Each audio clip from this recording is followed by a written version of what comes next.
after an accident. Don't risk your future without first calling Keller and Keller. They had the resources and experience to go after all the money I deserved. All the money you are entitled to. I got way more than I was told I'd get. Great service, great settlement. Call Keller and Keller for a confidential and free consultation. Because a good lawyer shouldn't cost you more. They should get you more. Call 1-800-2-KELLER.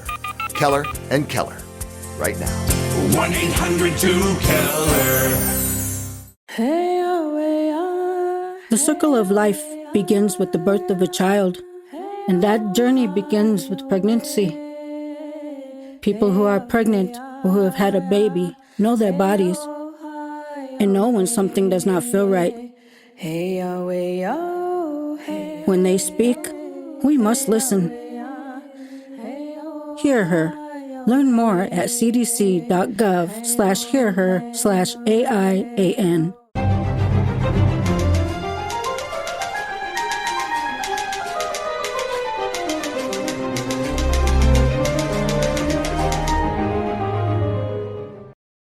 Welcome back to Right on Four Corners. I'm your host, DelSheree Gladden, and I am a USA Today bestselling author and ninth grade English teacher who is counting down the weeks to the end of the school year. And on this week's episode, I have Ellen Saul, and she's going to be talking about her book, From Pain to Power, 7 Steps to Healthy Boundaries. And before we get into the book, Ellen, go ahead and introduce yourself to our listeners. All right. I'm going to start with a limerick that I wrote when somebody said, tell me what this is all about. And so here's the limerick that is sort of an introduction of me. There once was a girl from New Jersey who feared that she just wasn't worthy. She got stuck in the dark till she first saw a spark and learned to make good topsy-turvy. So that's a little bit of who I am. I'm an author, as you know. I'm a second-time around partner. My husband and I are coming up on our 35th anniversary. I'm a dog mom, a photographer, a speaker, retired psychotherapist, trainer, grandma, and cross-country skier. And I'm a lover of nature and laughter and play and smiles and crochet and collage and cooking and a little bit. Awesome. I love the variety. Thank you. Well, Ellen, tell us a little bit about the premise of the book, and then we'll kind of come back and talk about what inspired it and everything that went into it, because it's a long journey for this book coming to be. It is indeed. So the premise of the book is that we can learn to do boundaries in a good way, because a lot of us didn't get any class in Boundaries 101. All we got was how our parents did it and the people around us did it. And sometimes those work well, and sometimes they really didn't work well. So this is a chance to hear some of my story of discovering at age 35 that I didn't know very much about how to do healthy boundaries when I ended up in a divorce. So learning what those steps were so that people can walk through going from, I don't know what boundaries are and I don't know how to do them, to getting to the point where they do know how to do them and they can actually take the steps to do that in each situation that they come to. Well, and that's so important in family relationships, in work relationships, in friend relationships. Those boundaries come into play everywhere. And you're so right that most of us, we don't get any sort of formal training or even really concept of what those boundaries are, what they should be, what's healthy, what's not healthy. As we grow up, we're just expected to know it and figure it out and be fine. And that's not really how it works. Exactly. And I think also that includes our relationship with ourselves and how we do that. Oh, absolutely. Yeah. To ourselves or not listening to ourselves. Now, a big part of the book is talking about boundary beliefs. So to start off, I wanted you to just explain what exactly that is and the role it plays in the overall concept of the book. Yeah. So I think we often think about boundaries as the boundaries around a property or in personal relationships, being able to say no or to set limits for interactions with other people. And I realized as I was writing this book that I also wanted to recognize that we have boundary beliefs, and how those are expressed consciously or unconsciously is the way that we do our boundaries. So if I have a boundary belief that says I shouldn't ever say no to anybody, then I'm going to go through my life saying yes, even when it's not going to work for me. And so recognizing that piece that goes through my head often really fast before I answer somebody or interact with somebody is a really significant piece of learning how to do boundaries in a different way that works better for you. I love that explanation. It's something that, even I've been through a divorce and several years of therapy and done a lot of that work that you've talked about. And it's put so differently depending on who you're working with and just kind of what terminology they've developed for their practice, which I find really interesting. And I liked the concept of the boundary belief because me as the reader made me stop and think, how would I put those feelings into words? Because sometimes it feels like, if you're just feeling it, it can be really overwhelming and it can be hard to name and then talk about. And so I loved this approach because it put words to something that can be really hard to process and then to explain to someone else, like, this is what I'm feeling. This is why I'm feeling this way. It's just so nebulous sometimes. So I liked that practice of putting it into a clear sentence that then you could communicate to yourself, but also, if needed, to, whoever else might be needing that information to better understand what you're going through. Yes. These are hard things to talk about.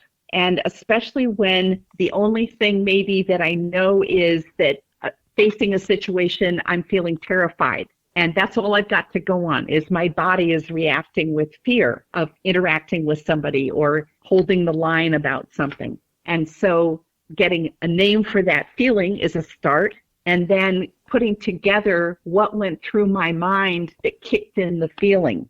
That person's going to get mad at me. Stomach gets tight. And just getting conscious that that's what's running through my head can be a hugely important piece, because once I know what I'm saying to myself, I actually have a choice to say something different. Well, that was another thing that I really liked about this approach is that you have a focus on listening to your body. And that was something, like, from my personal experience, going through a difficult period of my life. And like, I went to my doctor and I'm describing these things. Like, I feel like my heart's racing, but I'm not, like, I was like, I have a heart rate tracker. It's not actually racing, but I feel like it is, and I'm explaining all these things at the time. I didn't know what they meant when they were all put together. And it wasn't like this was several years later. I had obviously not a very good provider at the time, because he was just like, oh yeah, things look fine, just go for a walk or whatever. It takes some time. And, later on, I started counseling and was talking, to him and kind of what I was experiencing. And he's like, these are all very classic signs of high anxiety and bordering into panic attacks, which I, was so lucky to experience those too. That was lovely. And it was just like, oh, wait, yeah, that is exactly what I was feeling, but I didn't know how to, like, put it all together and communicate it to someone. I just kept getting the message of, it's fine. It's fine. Just, like, ignore somehow it. I shouldn't be feeling this. Yeah. That's right. Like, there's something wrong with me. Well, then, if there's not, a test that's like, oh, yeah, here's what's wrong with you. It's like, I don't know. It's probably just stress. Like, you'll be fine. Just try to limit your stress. Without a really good steps 1, 2, and 3 about how to go about doing that. Oh, yeah. Because we do not get taught that. I actually think kids these days are learning about regulating their emotions and are learning things in school to do to calm themselves down and help their body settle before they try to get through the situation. Yeah. And I just think that that's so big for all of us. It's so helpful because it is something, a lot of our parents don't have that training or knowledge as we're growing up. I think that's becoming more of a focus now. But I mean, the previous generations, it's like, suck it up, quit crying. What's your problem? Soldier on through. Exactly. Yep. And so I think it is great that more schools and organizations and churches and various things are taking that approach of like, how can we help build these skills? Because that helps you be a more successful, in however you define that, but more successful adult person when you can manage what's going on, your stress, your emotions, how you react to things. All of those come together when we have the tools to do it. And a lot of us don't. Absolutely. Because we didn't learn them. Yes, exactly. Yeah. So that really, as I was putting the book together, I realized that people needed a story so that they could go, oh, yes, that's the kind of thing I've been experiencing, and they could relate to it. And then they needed words for the boundary beliefs that were problematic for me, or it might be for them. And then they needed skills to learn how to do each of these 7 steps so they could manage it. They were a master of it. Well, and the practicality of what you go through in the book with the 7 steps, I thought was really helpful, especially for people who, maybe have not been through counseling sessions, who haven't grown up with the wording or the way to talk about and communicate what they're experiencing. You present it in a very personal, straightforward way that is, it's not a bunch of technical language. You don't need to have gone to school for psychotherapy to understand what you're talking about. That was my hope, that anybody from, age 12 on could read this and actually walk through this process themselves if they wanted to. So tell us a little bit about your personal experiences that put you on the path to developing these skills and the ability to help others. I wanted to just check with you. There's one piece of one of the stories that I would like to read. Would that be possible? Oh, absolutely. Okay. So this is one of the first stories in the book. It's called The Night My Life Broke Open. I went to sleep wearing a sexy black nightgown, yearning for my husband to notice and respond to me when he came home from working late. I had put the kids to bed and turned in early myself. At about 10 p.m., Neil arrived home. The noise he made coming in woke me, and I sprang out of bed. Something was wrong. "What are you wearing?" he demanded. I had forgotten about the sexy nightgown. I stayed silent. "I've been seeing Dawn," Neil said. "I was at her house tonight, and her husband came home early. I left out the back door as he came in the front door." Then the doorbell rang.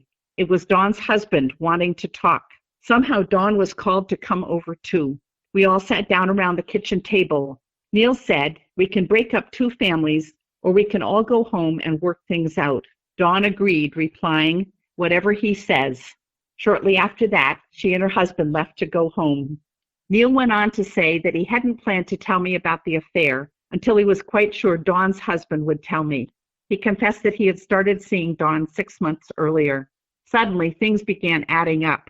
Neil had encouraged me to join the local city orchestra. His parents would babysit when I went to rehearsal one evening a week in case he got called into the hospital for a delivery. A friend of mine told me Neil had been seen at a local park with Dawn. I had ignored the comment. Another friend asked me for advice. Should she tell a friend that the friend's husband was having an affair? It never occurred to me that she was referring to me. One evening I discovered Neil was not where he said he would be. Then he acted like everything was legitimate when my gut knew it wasn't. I found myself not believing my own body's information and feeling more and more unsettled.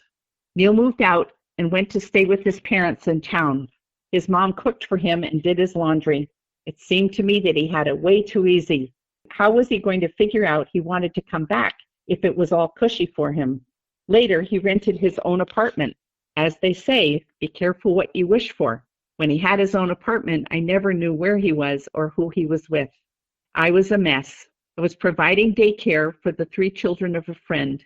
I had to get up in the morning to make breakfast for my 4 kids and get 2 of them ready for school before the daycare children arrived. After breakfast, I would get the kids focused on an activity and then retreat to the bathroom to cry. Then it would be time for the next round of childcare. Some days I couldn't manage to get dressed until afternoon. During the evenings, there was the routine of supper, pajamas, stories, songs, and prayers. After the kids were in bed, I would call a friend or one of my sisters and spew out my pain and anger. Then I would call someone else, then a third person. It was days before I could bring myself to tell my parents about the separation. Neil and I started counseling. Nothing was happening. One day in our session, I asked him, "Do you want our relationship?" His silence gave me his answer. So that was some of what I was living with early on. And I didn't have a clue how to do effective interactions with my husband and even take care of myself. So you can hear the pain that I was going through and how the things that I was saying to myself made that worse instead of helping me step out of it. Well, and those messages that we give ourselves are just as powerful, or maybe more powerful, than the messages we hear from other people. And it can just go on a loop all day in your head when you're telling yourself those kinds of things. It's really hard to put a pause on that and to stop and find those ways to change the message, as you said, to tell yourself something else. So tell us a little bit about the overall approach, the steps. I mean, obviously we want people to still read the book, and we don't have time to cover all of it anyway. But, you know, just kind of a preview, I guess, an overview of basically, you know, what this is. It's not 12 steps, as somebody, that's where their mind might go to thinking of steps. Mm-hmm. But it's a lot of practical things that a person can do to kind of retrain, I guess might be a word for it. Yeah, retrain is a great, yes. So in the story, I was experiencing what the first step is about. So the step one is notice your pain. So I just was sort of keeping going and hoping for something different. But I was in a lot of pain. I got really depressed during that time. And so when we notice that we're in pain, it's our bodies and our minds and our spirit's way of letting us know something needs to change. And so it's actually a really good signal for us if we're willing to pay attention to it. And if we know that that means, okay, look for something else. So step two is get some help. None of us have to do this alone, even though that may be the message, like it was for me, that ran in my mind for a long time. So finding a friend to talk to, finding safe people who you come away from feeling better. If there may be family members who can do that for you, a pastor, a therapist, a counselor, a coach. There are a lot of possible people. Sometimes it's the hairdresser. Sometimes it's the bartender who can help be listeners and help you with that piece. Step three is notice those boundary beliefs that you've been running in your mind. So one of them for me was, I shouldn't ever make a mistake. And there's something wrong with me if I do. Well, this whole piece of going through a divorce seemed like I had made one mistake after another. And every time I told myself and got down on myself because of that, I felt worse. So step four is when I've identified what those statements are, those boundary beliefs that I run through my head really fast, I can begin to assess whether those are working for me or not. And some of them, like if I say I should never make a mistake, if I notice how my body feels with that, my body doesn't feel expansive and positive. My body feels like curling into a ball because I do make mistakes all the time. So that body recognition of this feels good or this doesn't feel good can help you sort out which of those boundary beliefs are working for you and are helpful in your life, and which of them you need to do a rewrite for. So step five is write your new boundary beliefs and practice them on the inside. So that means practice saying them to yourself, practice noticing when you fall back and say the old thing, learn to say, whoa, stop, that's the old belief, the new one is this, and practice till they get familiar and you begin to have them come up in your mind. You don't just have to rethink them each time that you feel bad with your old boundary belief. Step six is practice your new boundary beliefs with other people. That is a huge challenge. There are a whole lot of pieces of that are difficult, and we can use help and support as we go through that. And step seven is celebrate each little piece of progress that you make, even remembering that I'm saying the old boundary belief, and now I want to say the new one. That's worth a celebration because that's where we begin to shift over into the new boundary beliefs that are working better for ourselves. So that's the really brief through the 7 steps, through the roadmap. But it means that if you take each one and work it out as you go along and identify the pieces and identify the new words that you want to say, you can come out on the other end with tools that are really useful for you day to day and a lot of celebration to go with it. Well, and one of the things in the book is that you do provide those tools and you go through step by step and you give suggestions on how to implement the different steps, specific techniques people can use. So it's not just, here's what I did and my story, which that part is also helpful, but then here's what you can do. After an accident, don't risk your future without first calling Keller and Keller. They had the resources and experience to go after all the money I deserved. All the money you are entitled to. I got way more than I was told I'd get. Great service, great settlement. Call Keller and Keller for a confidential and free consultation. Because a good lawyer shouldn't cost you more. They should get you more. Call 1-800-2-KELLER. Keller and Keller. Right now. 1-800-2-KELLER. Here's how you practice doing the things that we're talking about. Thank you. That was really my hope, that there would be tools that people could learn and also ways to think about how those would come, how you would implement them in your life and how sort of build them into your daily life. Well, and it's kind of funny because therapy and counseling, it can be portrayed in unrealistic ways in media. And sometimes that's the only concept that we have of getting help. And it's kind of funny because my fiance and I, we've been watching Sopranos on and off. And I had never watched the show before. So it was, I'm seeing it for the first time while he's watched it before. And you go through the scenes where Tony is talking with his psychiatrist who's doing like talk therapy with him. Mm-hmm. And we're watching it. And after a while, and I'm just like, she's not giving him any tools to actually deal with any of the things he's dealing with. And I was like getting frustrated with it. I hear you. Yeah. And so it's like, I really appreciated that was a focus of not just like, you know, here's a bigger concept, here's the things you're doing so that you're aware of them. But okay, now here's how we actually start making those changes that are going to be helpful. Happen. Yeah. And this is something, it's not like, okay, I read the book, I went through it, I did the activities, I'm done. Right. No, I'm still working on them day to day myself. It's a process. And I liked that you narrowed down the focus and you remind the reader throughout the book, you know, do this with one boundary belief at a time. Because it's impossible to go through and just like, okay, I'm going to fix it all in one session and change all my boundary beliefs at once. It doesn't work like that realistically. But this just give a good framework for people who are in those challenging times in their lives where things are thrown up all over the place and you're trying to figure out, well, what do I do now?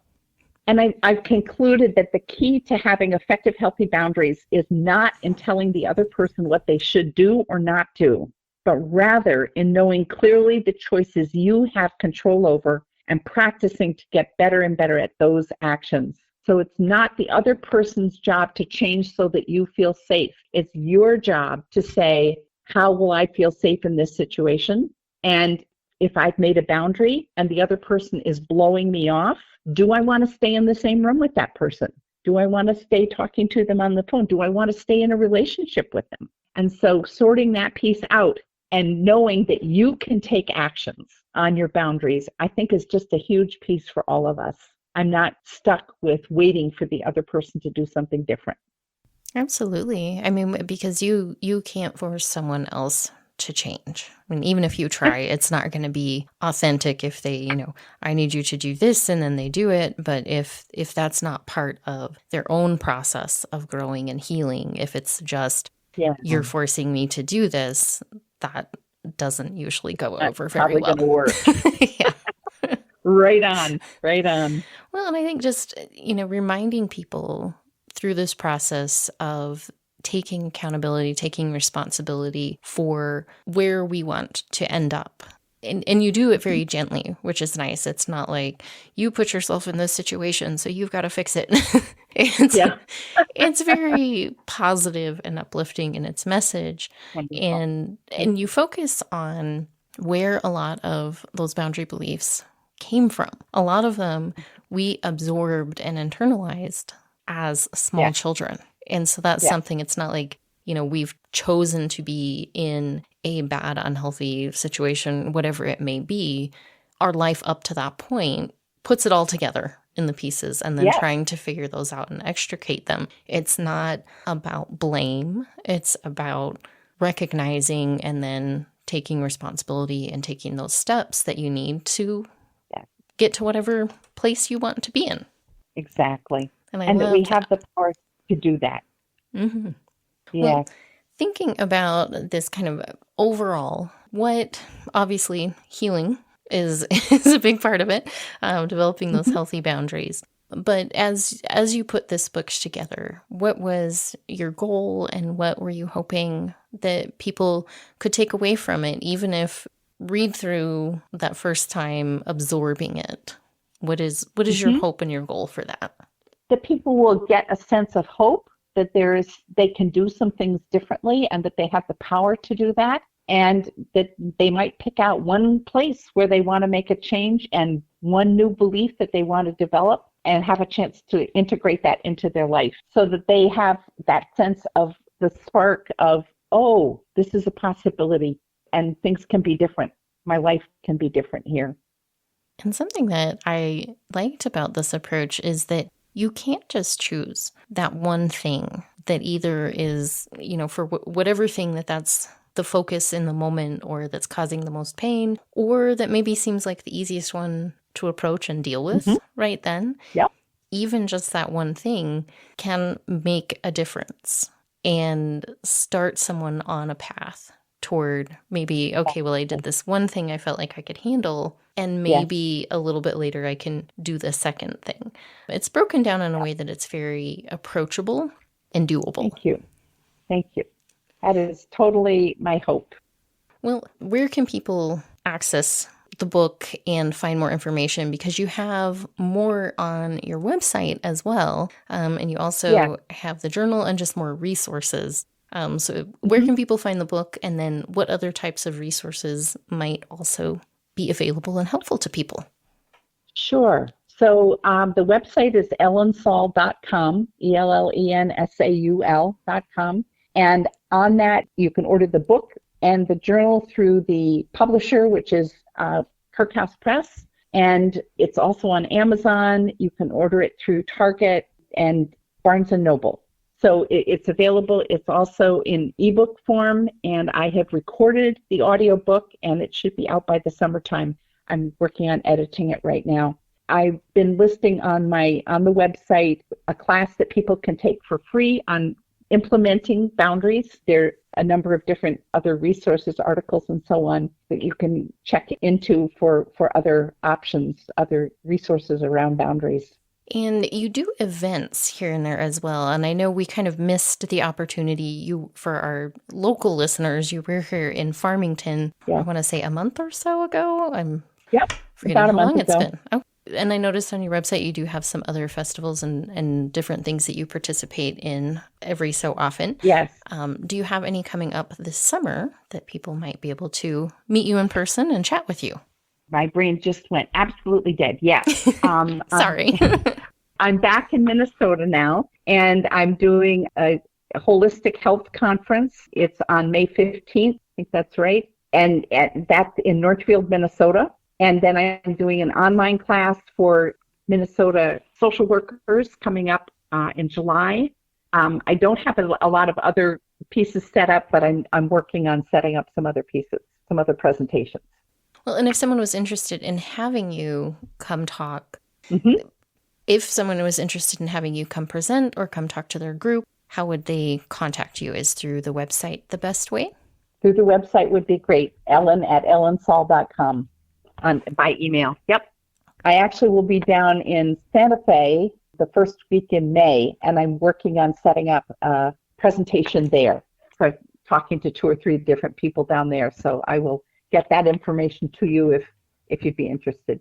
Absolutely. When it's settled. Yeah, we can always add it to the show notes and have that available for people. Wonderful. Is there anything else you would like to share with our listeners before we start to wrap up?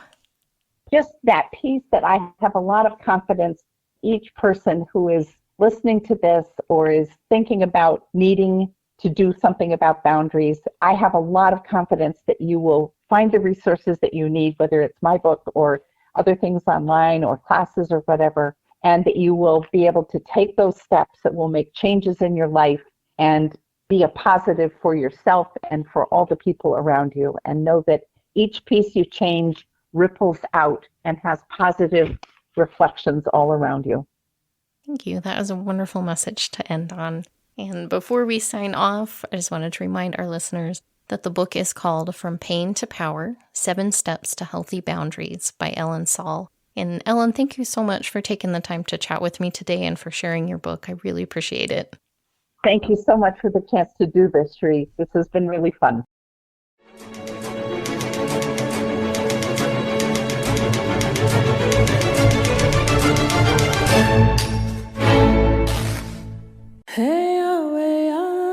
The circle of life begins with the birth of a child, and that journey begins with pregnancy.